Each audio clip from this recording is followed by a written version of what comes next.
ครับสวัสดี FC ทุกท่านนะครับวันนี้ก็ผมก็จะมาแนะนำหมายปลาช่อนครับหมายปลาแบดครับเริ่มเลยแล้วกันนะครับหมายปลาช่อนหมายปลาแบดก็อยู่ประมาณเขาจะไม่อยู่สายน้ำหลักนะครับเขาจะมาอยู่สายน้ำรอง เช่นประมาณที่ว่าน้ำนิ่งๆครับจะมีป่าปกคลุมเล็กน้อยนะครับ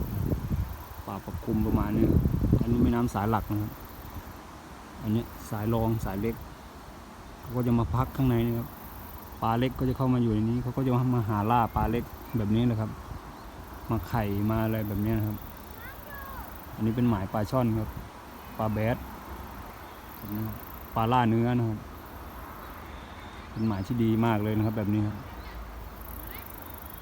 จะมีป่าหญ้ามีกอบัวมีกอเขาควายอะไรผมก็ไม่รู้นะมันเป็นเขาเรียกเขาควายนะ